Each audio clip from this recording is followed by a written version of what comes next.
Okay, so basically, I could not come to the class for the past week for several reasons. Primarily, one reason was that I think your class got rescheduled, and there was a certain clash with another instructor, and we had some other issues. So I could not really join you guys for CS103 class. Anyway, I think the way forward, even today you had a clash, and I think yesterday you also had a clash, and so on. So this week was also a mess. On Thursday and Friday, I was not here, unfortunately. So it's kind of really unfortunate that we could not cope up and come up with the proper lecture. So what I've decided is that we'll have four classes. I'll try to upload 4 lectures, and we'll see how things go. Of course, in the Thursday class this time, I might be able to have a double session with you. But let's say if we just have this session, then let's go on and let's see what can be done here. Anyway. Last time we were on the topic of what is a typical C++ program, and in this example, I've basically showed you how you what a typical program looks like, and the way I showed you how to run this program was using a terminal and program, and then we also saw how we could use maybe this. Visual Studio Code, maybe, but yeah, okay. So let's start with Visual Studio Code, right? Let's start from that point. And I'll be switching between Urdu and English, of course, so that you're able to understand it as well as possible. So the simplest thing here would be that you want to basically process a C++ program. Here's a program that's written there, and the way you people do it is basically you put it on terminal and run it. But an alternate way to do the same thing would be to use another software or a compiler by default that has everything built in. And I think on that in that sense, the best software or the best tool that I could come up with that you can easily understand is basically Visual Studio Code. And with regards to Visual Studio Code, I'll just show you this whole small code that is written there and that is saved, and we'll just run it from Visual Studio Code. So this is how your Visual Studio Code looks like, and I will basically be showing you. Oh no, I can't see anything here. So let me open it first. Let me share screen, and there we go. Here you have got, now you can basically see code, and in the code basically I'm right at the place where I have the file, and you can see if I open my file, which is basically a C++ program, it's the same program that is slightly that is written in a slightly different way. We've already discussed that what an escape character is and stuff. So this is the same program, and now if I just I've basically set this program up, and you'll probably you can just Google out how to install Visual Studio, or if you want to use it or something. But of course, a terminal or a Visual Studio community version is always recommended. You'll probably be using something in your lab, and I'll recommend you to use the same software or same thing. Probably it's going to be dev C++. Anyway, let's start and let's just run this code. The idea here is, I told you that this part we are not worried about. Then we have got this line, that is the whole code, that is everything that belongs, and this part is kind of irrelevant as well. So at least not relevant to you at this point in time. So let's start with what happens if we run this program.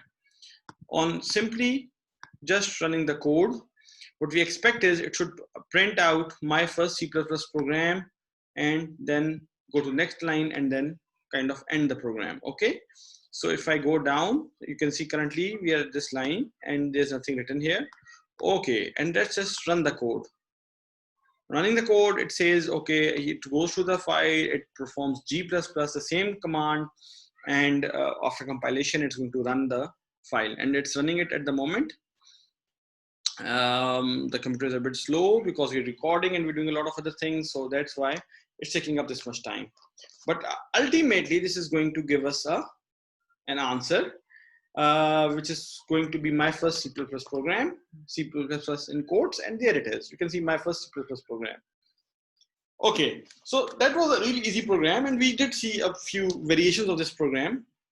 That means that I'll then directly take you from here to maybe the example will come on later, but let's now go back to the slides, and let's go through a couple of slides before we come back to the same thing again. And what one notices is that, for example, if I go back now to my slides, and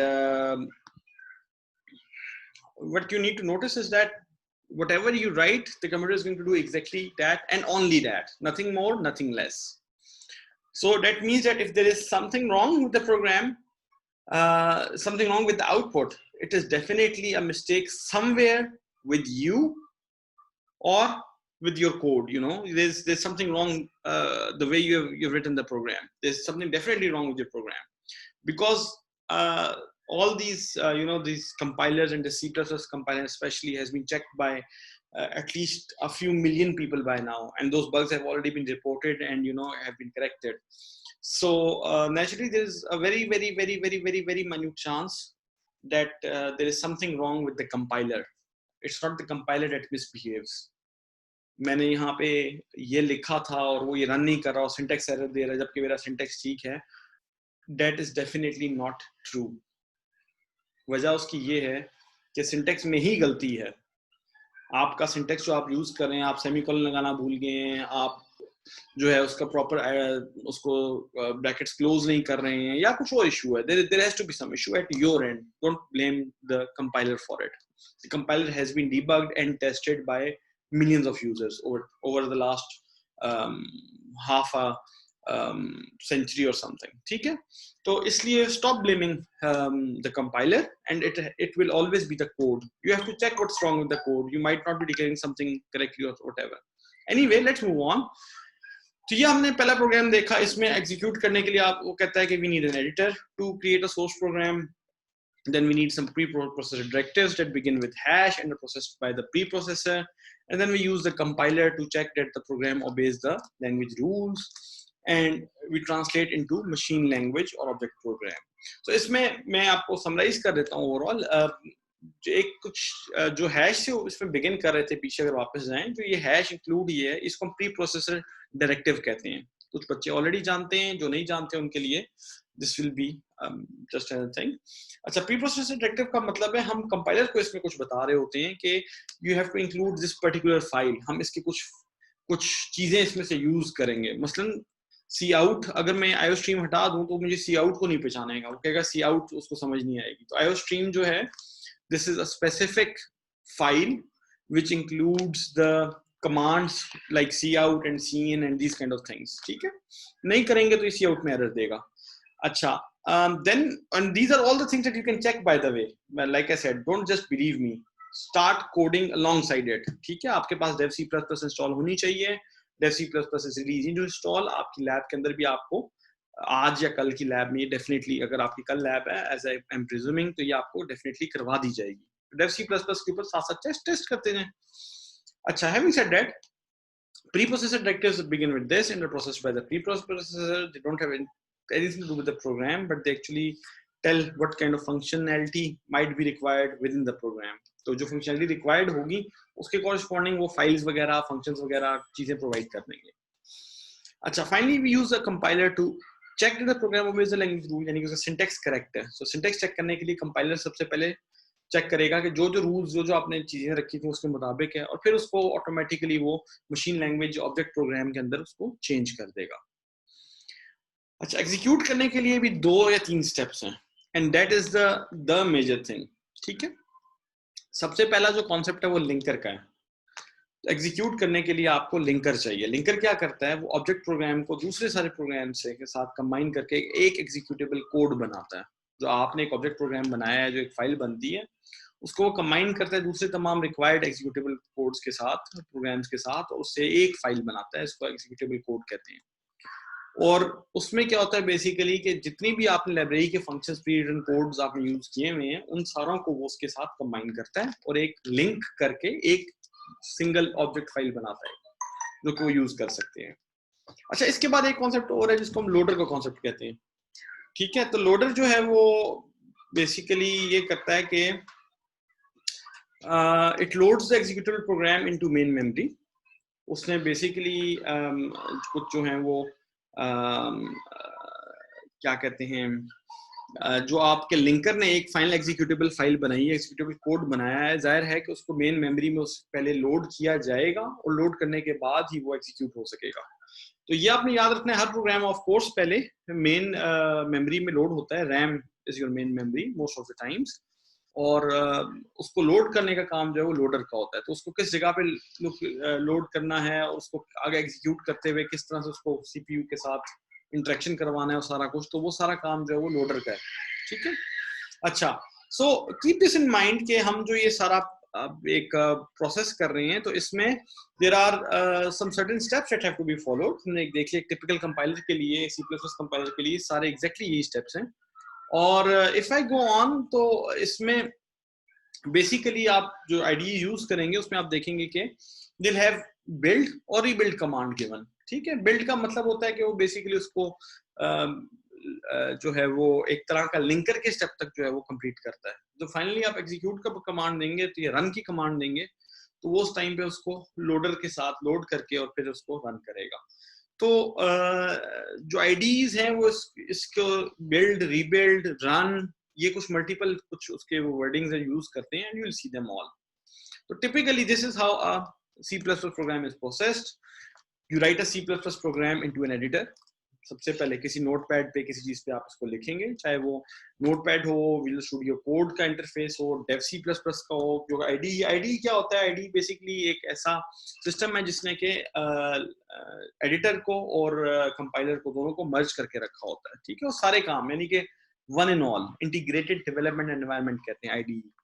तो integrated development environment से मतलब ये है कि integrated है, यानी कि उसने हर चीज को इंटीग्रेट किया हुआ है। ठीक है, उसके लिए आपको अलहदा से किसी चीज की जरूरत नहीं पड़ेगी, उसने हर चीज इंटीग्रेट करके रखी हुई है। And then you have got a preprocessor which is basically जो प्री प्रोसेस मैंने बताया था, हैश है, जो हैश से टॉप पे स्टार्ट हो रहे होते हैं उनको प्री प्रोसेस करना होता है, और प्री प्रोसेस करके उनको उसमें से फंक्शन या चीजें लेनी होती हैं। So you have got a preprocessor, you have got a compiler. Then compiler compile करेगा उस कोड को, उसमें देखेगा अगर सिंटैक्स एरर है तो उसको वापस एडिटर के स्टेप पे वापस ले जाएगा कि this code can not be run because it contain a syntax error, you have missed a semicolon somewhere, you're not putting the right number of equals, you are putting some variable that is undefined, you are using a wrong syntax or something, जो भी है बहरहाल your case गलत है, whatever जो भी आपके issues आएंगे, कंपाइलर उसको पॉइंट आउट करेगा। इफ कंपाइलर क्लियर्स इट, तो फिर जो लाइब्रेरी की फाइल और फंक्शंस फाइल है, जितनी एक्स्ट्रा फंक्शनैलिटी हमें चाहिए, वो लिंकर के थ्रू उसमें लिंक होकर एक सिंगल एग्जीक्यूटेबल फाइल बनेगी,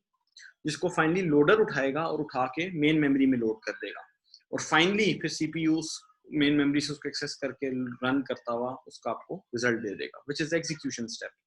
ठीक है, तो ये स्टेप्स हैं थोड़े से जो कि आपको बेसिकली पता होने चाहिए।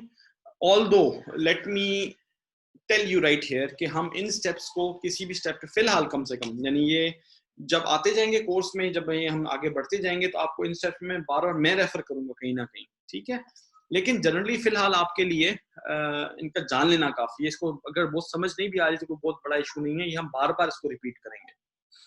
अच्छा, फिर सेकंड स्टेप आ जाता है कि जब आपको एक प्रॉब्लम एनालिसिस करना है, ठीक है, तो उसमें बेसिकली जो है ना, इट हैज टू बी, एक अगर रियल वर्ल्ड प्रॉब्लम को हम सॉल्व करते हैं, ज़ाहिर प्रोग्रामिंग का मैंने आपको बताया था कि it is to solve a real world problem, तो उसके लिए हमें एक एल्गोरिथम बनाना पड़ता है। अब एल्गोरिथम बनाने के लिए सबसे पहले there are some certain steps that you need to follow. ये मैं आपको पहले बता चुका हूं, but let's do it formally now. ठीक है, हमेशा आपको एक प्रॉब्लम गिवन होती है, we start with a problem, it's a step by step, algorithm is nothing but a step by step problem solving. एक पूरा प्रोसेस है जो कि एक एक जो है वो स्टेप से चला जाता है।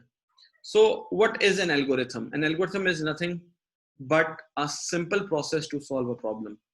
उसमें आपको एक प्रॉब्लम चाहिए, ऑफ कोर्स प्रॉब्लम के बाद आप प्रॉब्लम को एनालाइज करते हैं, एनालिसिस में आप उसको निकालते हैं कि करना क्या है, what is the problem really intended for.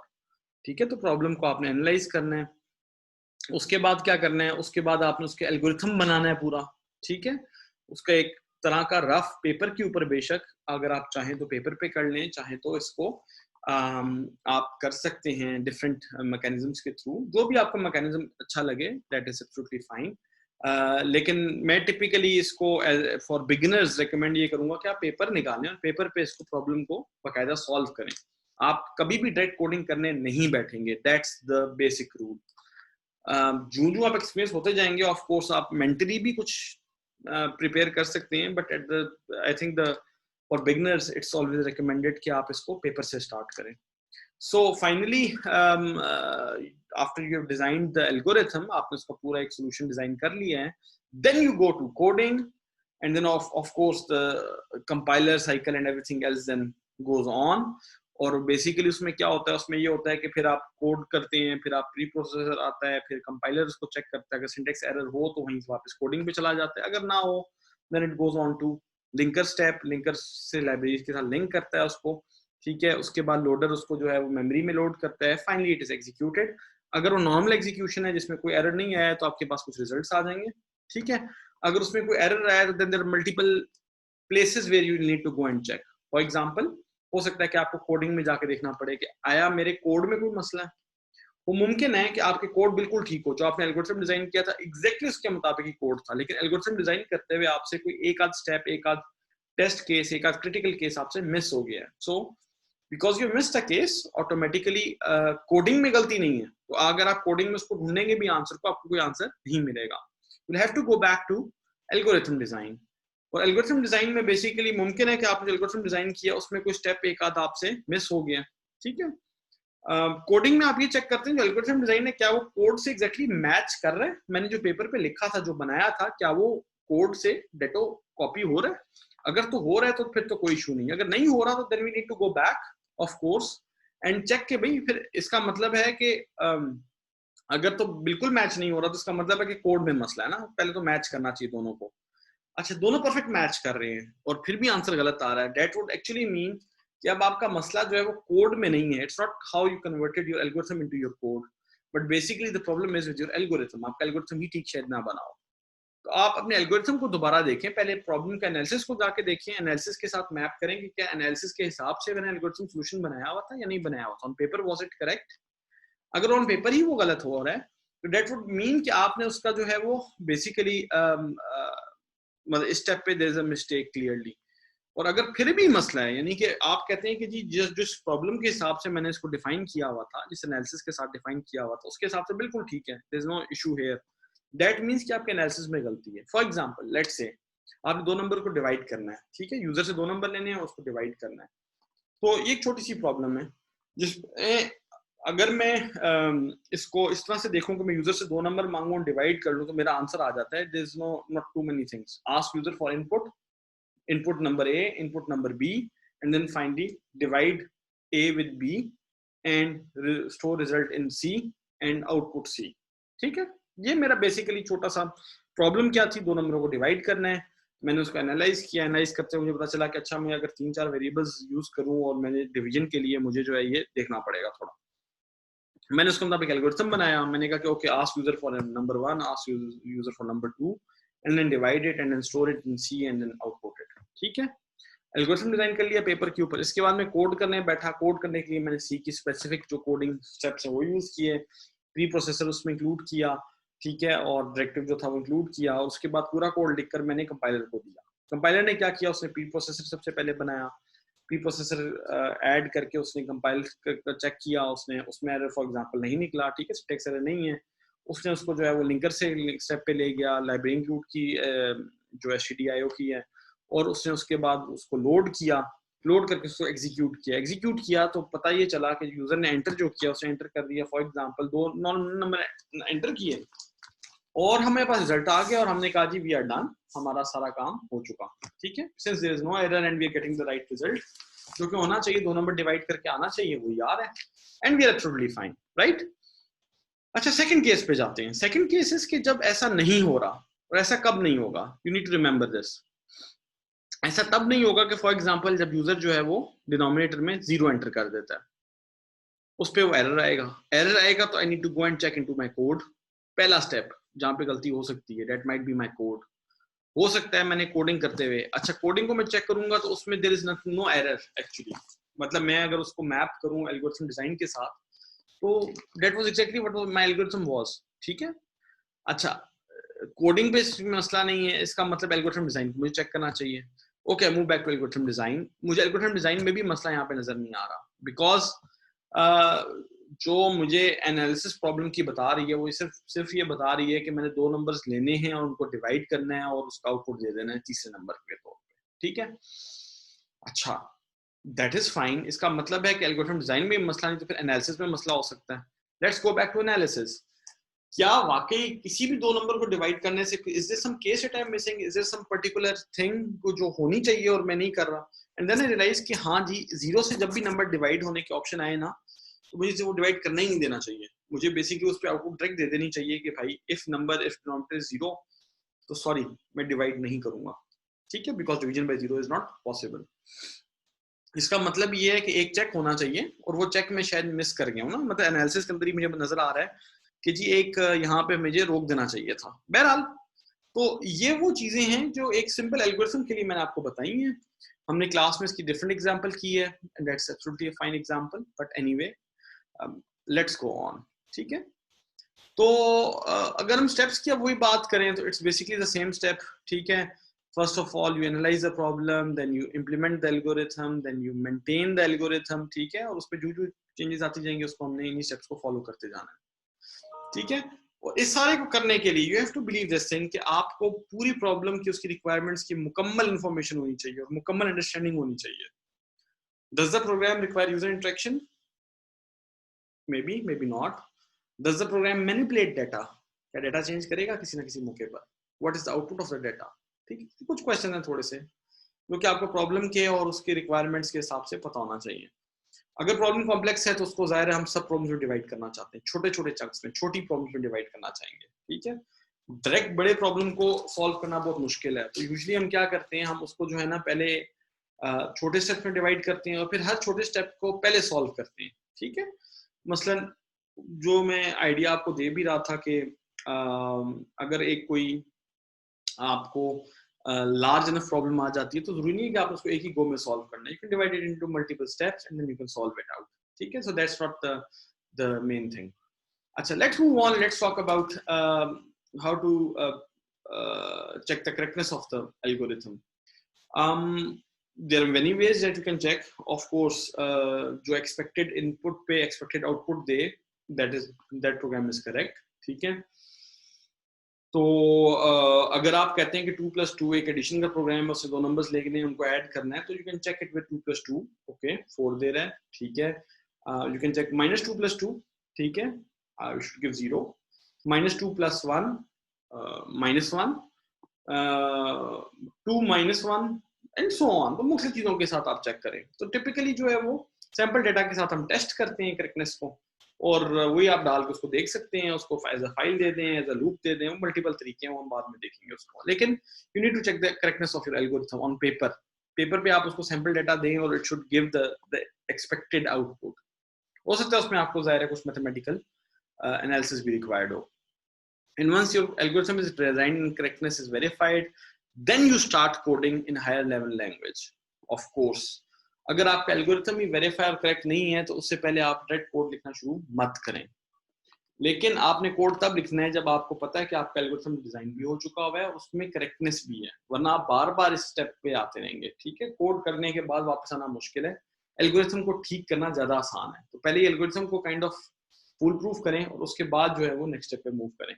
But still there might be some logical errors, some problems with your code, which will make you come back to algorithm, specifically in the cases which are where either your data is large or there are some other issues. ठीक है। तो उसके लिए आपको बहरहाल वापस algorithm पे आना पड़ेगा, but that should be a rarity, that should not be a norm.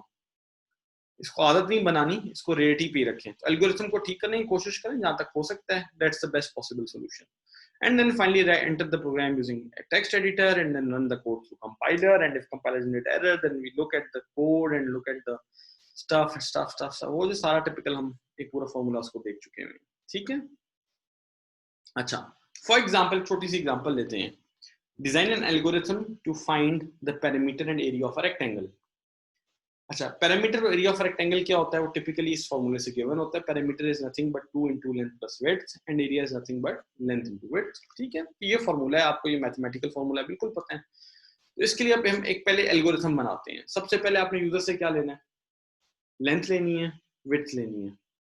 Length और विड्थ लेने के बाद आपने उसको पैरामीटर उसका डिटरमिन कर सकते हैं आप simply by using the formula parameter is equal to 2 into length plus width, and then similarly we can find the area by length multiplied by width, ठीक है। अच्छा, तो ये आपका इसका एल्गोरिथम बन जाता है सिंपली। उसके बाद आप आउटपुट कर दें बेशक पैरामीटर को और एरिया को, और आपका प्रोग्राम खत्म है। सो एक और एग्जांपल लेते हैं, and in this example what we are trying to do is we have to calculate each students grade. So 10 students in a class, each student has taken 5 tests and each test is worth 100 points. तो basically अगर 10 students हैं, 5 test हुए हैं और हर test जो है 100 points का, तो टोटल जो है वो 500 पॉइंट्स में से हर स्टूडेंट को आपने मार्क करना है। 10 मार्क्स आपके आएंगे 500 में से। So we have to design an algorithm that calculates the grade for each student and class average, finds the average test score and determine the grade. अब यहाँ पे आप 2 मिनट का या बल्कि let's take 5 minutes, let's write out, ठीक है। आप पॉज करें वीडियो को, कोशिश करें इसका एल्गोरिथम खुद लिखें, ठीक है। And then I will come and make an algorithm for you as well. तो ये बेसिकली जो है ना, मैं आपका एल्गोरिथम मेकिंग यहाँ पे स्ट्रॉन्ग भी कर रहा हूँ और साथ साथ ऑफ कोर्स हम प्रोग्रामिंग भी करते जा रहे हैं, and this will always continue in this particular manner, ठीक है। जो इसका कोड होगा, I might share it with you as well, या I might skip it now क्योंकि थोड़ा सा टफ है आपके लिए एट द मोमेंट। पिछले वाले का शायद हो सकता था, इसका थोड़ा सा टफ है।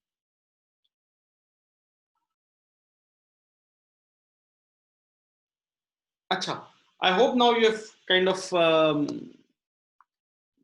written an algorithm for this।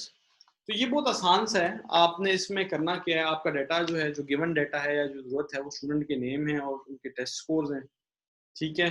उसका एल्गोरिथम क्या होगा, इसका एल्गोरिथम बड़ा सिंपल सा है जी, कि 5 टेस्ट स्कोर सबसे पहले लें, उन 5 को ऐड करें, सपोज कि वो सम के अंदर ऐड हो रही हैं। इसके बाद एवरेज क्या होगी, average equal to sum divide by 5, ये एक स्टूडेंट का निकल आया। We have to do this for all the uh, 10 students, ठीक है। If average is greater than or equal to 90, then grade is A. Otherwise, if average is greater than or equal to 80 and less than 90, 80 और 90 के दरमियान है, ठीक है, तो then grade is B. If that's also not true, यानी कि हम 90 से ऊपर हैं, बल्कि ना और ना 80 से ऊपर है, ठीक है, बल्कि हम 80 और 70 के दरमियान हैं, तो फिर हमारा ग्रेड सी है। अगर आप उससे भी नीचे हैं, यानी 60 और 70 के दरमियान है, तो फिर ग्रेड डी है। और अगर आप इससे नीचे हैं, यानी कि 60 से कम मार्क्स हैं, तो रिगार्डलेस ऑफ आपके कितने मार्क्स हैं, आपको एफ मिलेगा। तो मेन एल्गोरिथम क्या है, total average is equal to 0 है। Repeat the following for each student, get students name, use the algorithm to find the average test score, use the algorithm to find the grade, and then update total average by adding current students average test score, ठीक है, and that gives you the class average which is determined by total average divided by 10, क्योंकि आपकी class में 10 बच्चे हैं। तो ये basically जो है, ये एक छोटा सा एक एल्गोरिथम है जो कि एक पर्टिकुलर प्रॉब्लम को सॉल्व कर रहा है। अच्छा, प्रोग्रामिंग मेथोडोलॉजी की बात की जाए तो मैंने आपको क्लास के शुरू में बताया था कि C++ जो है ना, वो ऑब्जेक्ट ओरिएंटेड प्रोग्रामिंग है, लेकिन वो स्ट्रक्चर्ड को भी सपोर्ट करती है। और हमारा क्योंकि इस क्लास में मकसद जो है वो स्ट्रक्चर्ड प्रोग्रामिंग तक है, तो बहुत हद तक हम लिमिट कर रहे हैं अपने आप को एक स्ट्रक्चर्ड अप्रोच के अंदर ही, ठीक है।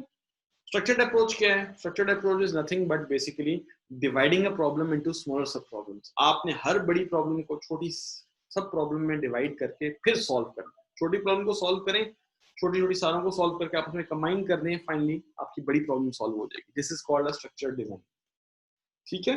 और स्ट्रक्चर्ड प्रोग्रामिंग क्या है, where you implement a structured design. Structured design of course top down या बॉटम अप अप्रोच भी हो सकती है। It can be stepwise refinement, step के हिसाब से आप उसको रिफाइन करते जाए, सोल्यूशन को डिफाइन करते जाए, और फाइनली जो है वो आपका ओवरऑल सोल्यूशन बन जाएगा। ये मॉड्यूलर प्रोग्रामिंग, यानी कि मॉड्यूल्स की फॉर्म में, हिस्सों की फॉर्म में प्रोग्रामिंग को भी आप कह सकते हैं, जिसको हम फंक्शंस कहेंगे, और वो आगे जब आएंगे तो हम उसकी इन डिटेल बात करेंगे, ठीक है। अच्छा, on the other hand there is another paradigm called object oriented programming, जिसका मैंने आपको बताया था कि आप object oriented programming के कोर्स के अंदर इसको इन डिटेल पढ़ेंगे, ठीक है।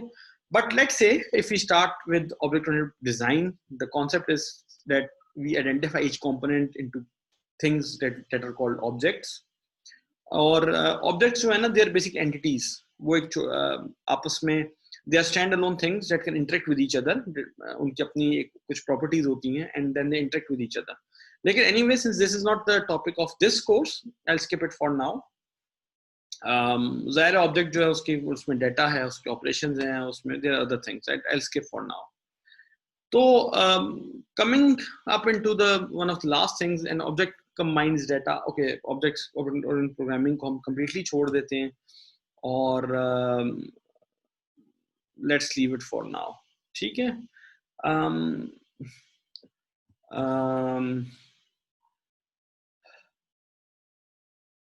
अच्छा, C++ का मैंने आपको इंट्रोड्यूस करवाया था कि it was designed to implement object oriented design, लेकिन at the same time structure को भी फुली सपोर्ट करती है, क्योंकि ऑब्जेक्ट ओरिएंटेड डिजाइन जो है वो स्ट्रक्चर डिजाइन के साथ ही मतलब इसके ऊपर बिल्ड करता है। तो let's put it like this के C++ में हम स्ट्रक्चर्ड प्रोग्रामिंग भी कर सकते हैं, और जो है वो ऑब्जेक्ट ओरिएंटेड प्रोग्रामिंग भी कर सकते हैं। तो at this point of time structured पहले करेंगे, और बाद में ऑफ कोर्स उसको ऑब्जेक्ट्स और ऑब्जेक्ट की फॉर्म में उसको जरूर देखेंगे। या मुमकिन है कि हम उसको जावा में करें, depends on what needs to be done by early next semester. अच्छा, if I talk about C++, it has evolved from C. It was designed by Ben Strostrup at Bell Laboratories in 1980s, and since then many different compilers have been there. Of course, the main issue was that C++ programs were not always portable from one compiler to another. तो मसला उसका क्या था कि अगर आप एक compiler में लिखते थे तो दूसरे में वो नहीं चलता था, क्योंकि उन्होंने उसकी लैंग्वेज डिफरेंट रखी होती थी, स्टैंडर्ड कोई नहीं था, मौजूद नहीं था स्टैंडर्ड। तो फाइनली जो है NC ISO स्टैंडर्ड हमें मिला 1998 में, और वंस दैट गॉट अप्रूव्ड, उसके बाद सेकंड स्टैंडर्ड हमें C++11 मिला है 2011 में। And since the standard was made, इससे पहले हमें काफ़ी मसला आता था, अगर आप टर्बो C का प्रोग्राम लिखें और उसको डेव C में रन करने की कोशिश करें या वाइस वर्सा, तो वो कंपैटिबल नहीं होते थे, नॉट ऑलवेज कंपैटिबल। तो उसमें ये है कि C++11 has made this thing sure that they are both compatible across different things. तो समराइज करते हैं क्विकली जो हमने अभी तक जो है वो फर्स्ट 2 वीक्स में पढ़ा है, and then I will move on to ये फर्स्ट 2 वीक्स के हमने टॉपिक्स जो है किसी हद तक कवर कर लिए हैं। So computer is an electronic device that can perform arithmetic and logical operations. It has got a hardware and a software part. ये आपको already पता है. Compiler is something that translates higher level language into machine code. Step by step problem solving process है. Solution आपको एक limited और finite amount of time में चाहिए, ठीक है? It should not keep on running forever, basically. और problem solving के आपने 3 स्टेप्स देखे हैं basically. First is to analyse the problem and design an algorithm, फिर जो एल्गोरिथम डिजाइन हुआ है उसको आपने इंप्लीमेंट करना है कोड में, और फाइनली उसको मेंटेन करते रहना है, उसमें छोटी मोटी चेंजेस जो के वक्त के हिसाब से जरूरत पड़े वो आप करते जाएं। स्ट्रक्चर डिजाइन हमने देखा है nothing but where you divide the problem into smaller sub problems, and then you solve each of the sub problem and then combine all of these smaller sub solutions to get to the final solution for the whole problem, ठीक है? Object oriented design is nothing but basically it just builds up on the structured design in the sense that it uses objects on structured design, ठीक है? अच्छा, इसमें मैं सिर्फ I'll just go on and do one more thing, and that one thing is I'll just show you the sample code. I hope you have been able to understand this so far. I'll just probably need to show to you one sample code, and then I'm kind of done for this lecture. ये एक lecture आपका जो है वो which I intended to give on Tuesday last week. I think the date was Tuesday 7th or 6th of October उसका ये lecture है और वो रिकॉर्ड हो गया. So I am just going to run this small program for you. ठीक है. कुछ चीजें मैंने आपको इंट्रोड्यूस करवाई थी, इसको मैंने आपको बताया था कि they are basically the concept of data types. ठीक है. यहाँ पे फॉर एग्जांपल आपको मैंने कहा था कि डबल लिखें तो वो आपको फ्लोट या डेसिमल वैल्यूज भी स्टोर करता है. तो डबल लेंथ डबल, अब ये इस प्रोग्राम को अगर हम देखें, this is a program which basically जो मैंने आपको पहली एग्जांपल दिखाई थी, पैरामीटर और जो एरिया है वो कैलकुलेट करता है. ठीक है. तो जाहिर है आपको लेंथ चाहिए. लेंथ की टाइप क्या है? डबल है. डबल का मतलब है कि वो आप उसमें डेसिमल एंटर कर सकते हैं. सिमिलरली विड्थ है. विड्थ की डेटा टाइप क्या है? डबल है. इसमें आप नंबर एंटर कर सकते हैं विद डेसिमल पॉइंट्स.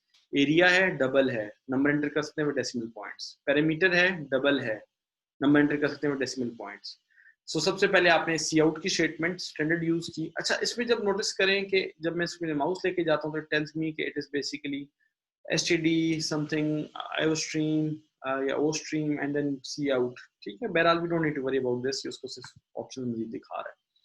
इसी तरह अच्छा, ये जब आपने उससे यूजर से कहा कि enter the length and width, उसके बाद आपने यूजर से मांगा है C in like I showed you in the class length, और फिर एक नंबर एंटर करेंगे लेंथ में आएगा, दूसरा नंबर एंटर करेंगे वो विड्थ में आ जाएगा. तो दो नंबर इकट्ठे भी आप यूजर से ले सकते हैं. So this is what it is doing. Then it enters in the next line. ठीक है. C out output the next line. फिर पैरामीटर कैलकुलेट कर रहा है सिंपल फॉर्मूले से. ठीक है. पैरामीटर डिक्लेयर किया हुआ ऊपर इसने कि वो डबल है, यानी कि वो डेसिमल पॉइंट स्टोर कर सकता है. उसने सिंपली इसको दोनों को ऐड किया पहले ब्रैकेट्स के साथ, फिर multiplied by 2 showed in parameter, similarly area. Finally इसने जो है फिर वो आउटपुट कर दी है. अब आउटपुट में नोटिस करने वाली बात ये है, this is the main thing to note. Length is equal to is in quotes. ठीक है. तो ये एज इट इज प्रिंट होगा. अच्छा, इसके बाद अगर हम आगे जाएं तो दिस इज लेंथ. लेंथ यहाँ पे जो है ना, दिस इज बेसिकली, अगर मैं इसको हाईलाइट करूँ, क्लिक करूँ, ये मुझे देखें, ये बता रहा है कि ये डबल लेंथ है. ये ऊपर देखें डबल लेंथ हमने डिक्लेयर किया हुआ, ये वाली लेंथ है. ठीक है. तो ये आईडीई का आपको फायदा है कि वो आपको साथ साथ चीजें दिखा रहा होता है. ठीक है. पैरामीटर क्या है? पैरामीटर भी डबल डिक्लेयर हुआ हुआ है. ठीक है. एंडल क्या है? एंडल जो है वो नेक्स्ट लाइन का करेक्टर है. विड्थ क्या है? Width for example double declare हुआ हुआ है. ठीक है. तो इनपुट पे आप ले रहे हैं. तो लेंथ है, विड्थ है. अब ये देखें विड्थ क्या है? This is a character array. ये कैरेक्टर के कुछ स्ट्रिंग जिसको मैं कहता हूँ, this is a string and you can go on. तो इसने बेसिकली जो है वो आप देख लें तो इसने सारे का सारा डिफाइन किया हुआ है. And finally it should print it out. इसको रन कर लेते हैं. ठीक है. So let's run code. अच्छा, अब यहाँ पे देखें उसने कोड को रन किया है. ठीक है. रन करके it's going to ask me for inputting the two values, enter length and width. आपके ख्याल में चलें इसको 10.5 एंटर कर देते हैं एक, लेकिन विड्थ भी एंटर करनी है. तो विड्थ जो है वो लेट्स से 5.2 एंटर कर देते हैं. ठीक है. और उसमें मुझे आउटपुट दिखा रहा है कि 10.5 5.2 पे लेंथ ये है, विड्थ ये है, पैरामीटर 31.4 है और एरिया जो है 54.6 है. This is what exactly it does. जो आप लिखेंगे ये वही करेगा. ठीक है. तो विद डैट हमारा जो है वो lecture 1 that is for Tuesday comes to an end. I hope कि आपको ये समझ आ गया हुआ है कि हमने इस कोड के अंदर जो है वो बेसिकली कोड को रन कैसे करना है. थोड़ा सा एक आपको हिंट मिली है एल्गोरिथम्स की. थोड़ा सा आप जो डेटा टाइप्स जो डबल मैं आपको लास्ट टाइम इंट समझाया था, यहाँ पे डबल यूज हो रहा है. डबल में आप डेसिमल्स भी दे सकते हैं, और नहीं देंगे तो ऑटोमेटिकली उसको वो पॉइंट जीरो के साथ अपेंड कर देगा. Anyway that's a trivial thing. और जिन्हें आप प्रैक्टिस करते जाएंगे तो आपका उतना ये कॉन्सेप्ट और बेहतर होता जाएगा. अच्छा, other than that I don't think so there's anything that is confusing here. Still अगर कोई confusion है, you can always contact me on Thursday. Thursday को क्लास में आपसे डिटेल में डिस्कस करूँगा. Right? और of course try to run these programs on your own as well. अपना एक ID रखें. That's the main thing. और इसके साथ जितना आप खेल सकते हैं, जितने वैल्यूज डाल सकते हैं, जो कुछ करके देख सकते हैं, करें. Google is your best helper, especially Stack Overflow. That is what I recommend all of you to start using right away. Stack Overflow पे आप you should be really always going to Stack Overflow and asking जो आपकी जो भी problems आए. For example, index out of bound error आएगा या syntax का error आता है जो आपको समझ नहीं आती कि अजीब सा error क्या आ रहा है, उसको आप वहाँ पे व्यू कर सकते हैं. ठीक है. All the best and see you on, let's say, Thursday.